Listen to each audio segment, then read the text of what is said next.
Orang-orang takjub karena Yesus berkata-kata dengan penuh kuasa. Hanya dengan bersabda, setan-setan ketakutan dan keluar tak berdaya. Hanya dengan bersabda, pohon ara menjadi kering.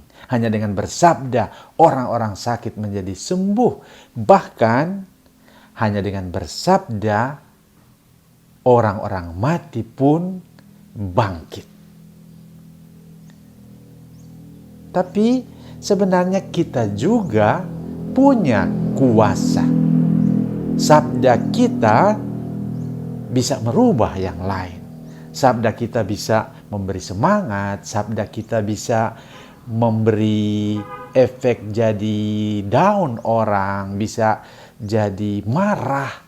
Karena sabda kita juga penuh kuasa. Apalagi kalau sabda kita ditambah, diberi bobot, dijiwai oleh sabda Yesus. Pasti luar biasa. Benarkah?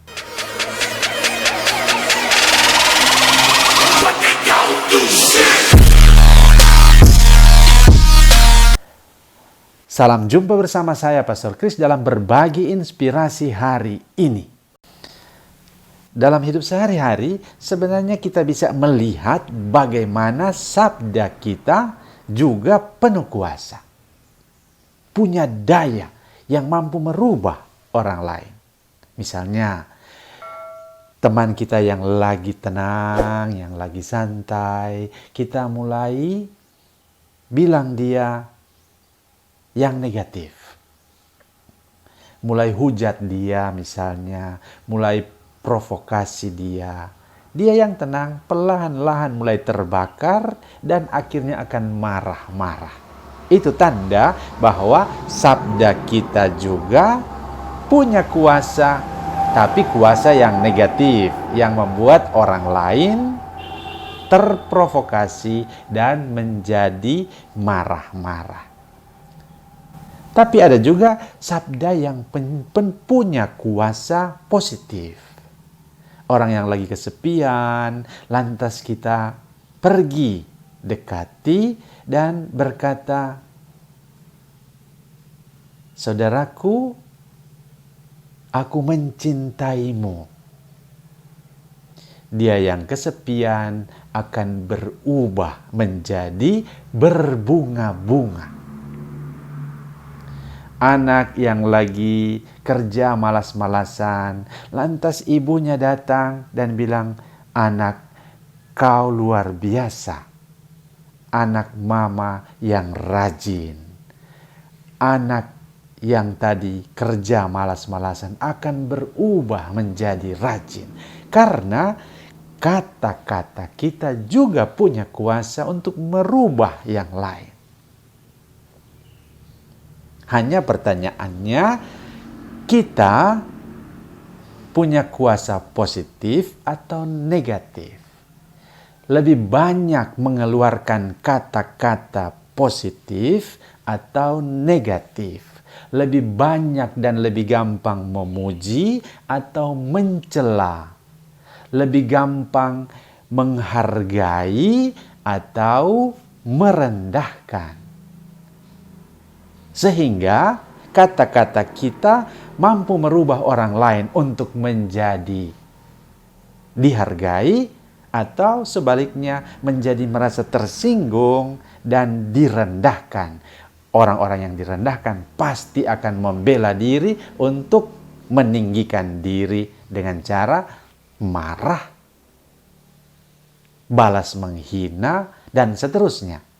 Nah, inilah kekuatan kata-kata kita dalam hidup sehari-hari. Hari ini Tuhan Yesus menunjukkan kepada kita bagaimana kuasa Yesus luar biasa mengusir setan, bahkan membuat orang yang mati boleh bangkit. Dengan cara apa? Membuat diri kita, membuat hidup kita, membuat kata-kata kita mengandung Yesus, mengandung sabda Yesus.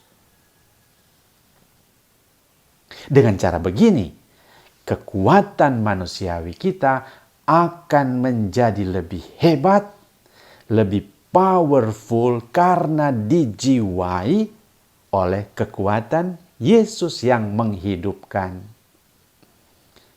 Maka itu, sebagai inspirasi bagi kita hari ini, mari kita mulai mengeluarkan kata-kata yang dijiwai oleh Tuhan Yesus. Hidupnya, tapi juga sabdanya. Tuhan Yesus mencintaimu. Engkau hebat. Dengan cara begitu, kata-kata kita mengandung daya kekuatan Yesus. Saudaraku, engkau memang sedang sakit, tapi jangan takut. Tuhan Yesus tidak akan meninggalkan engkau. Dalam nama Yesus, kesehatanmu dipulihkan. Dengan cara begini, doa kita menjadi doa yang mengalirkan kuasa Yesus untuk saudara kita yang sakit. Anak-anak kita yang nakal, banyak kali justru yang kita sebutkan itulah kata-kata negatif dan membuat bukan berubah menjadi positif tapi negatif. Jangan nakal, yang kita sebut nakal lagi. Bukankah lebih baik kita sebut yang baik? Anakku, mari kita menjadi lebih baik. Mari kita menjadi lebih manis. Tuhan Yesus pasti senang kalau engkau menjadi anak yang manis. Dengan cara begini, energi positif dan daya hidup Yesus mengalir pada anak-anak kita. Belum lagi makian yang sering kita buat, yang sering kita lontarkan. Mari kita ganti semua itu dengan kata-kata positif, tapi sekaligus mengandung daya hidup Yesus. Dengan cara begini, keluarga kita, masyarakat kita,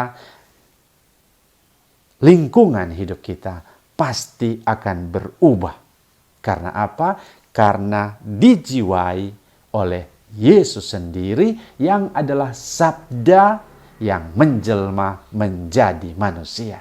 Dengan bersabda, jadilah terang, jadilah matahari, jadilah bulan, dan seterusnya, Allah menciptakan segala sesuatu. Kekuatan sabda sang pencipta inilah yang hidup dalam diri Yesus, karena dia sendiri adalah sabda yang menjelma menjadi manusia. Dan karena itu, seluruh sabdanya adalah kekuatan, seluruh sabdanya adalah kehidupan bagi kita, seluruh sabdanya adalah daya penciptaan bagi kita.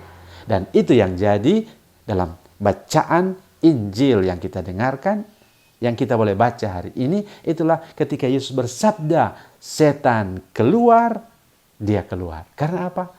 Karena daya cipta dari sabda itu sekarang hidup dalam diri Yesus. Kita orang-orang Kristen punya kekuatan itu dengan sambut tubuh Tuhan, yang makan tubuhku, minum darahku, tinggal dalam aku dan aku tinggal dalam dia. Dengan cara begini hidup kita diresapi, kata-kata kita dijiwai oleh Yesus sendiri. Maka mestinya kita yang mengandung Yesus ini juga akan melahirkan Yesus dalam perbuatan dan dalam kata-kata kita. Mari kita bangun hari ini dan seterusnya dengan hidup, tapi juga dengan kata-kata yang penuh daya, karena dijiwai, diresapi oleh Yesus, sabda yang menjelma menjadi manusia. Di bulan kitab suci ini juga bagus kita sering baca kitab suci. Dengan begitu, kata-kata kita bisa mengutip kata-kata kitab suci, bisa mengutip sabda Yesus dalam nama Yesus. Dengan cara begini, ya, daya kekuatan Yesus lebih terasa, ya, karena terdengar. Dan itu juga yang dapat oleh para pastor di kamar pengakuan. Dalam kuasa Yesus, dalam kekuatan sabda Yesus, dosa-dosamu diampuni. Dalam daya kekuatan Yesus, engkau yang sakit disembuhkan. Dalam daya kekuatan hidup Yesus, engkau yang mati dibangkitkan. Semuanya bukan karena daya kekuatan pastor, tapi karena kata-kata doa pastor dijiwai oleh daya kekuatan Yesus, sabda yang menjelma menjadi manusia. Selamat memberi warna pada hidup hari ini. Selamat memasuki bulan kitab suci. Kita merenungkan sabda Tuhan sambil membuat hidup kita, sambil membuat kata-kata kita dijiwai oleh Yesus, Sang Sabda yang menjelma menjadi manusia. Tuhan Yesus memberkati kita semua, Bapa dan Putra dan Roh Kudus. Amin.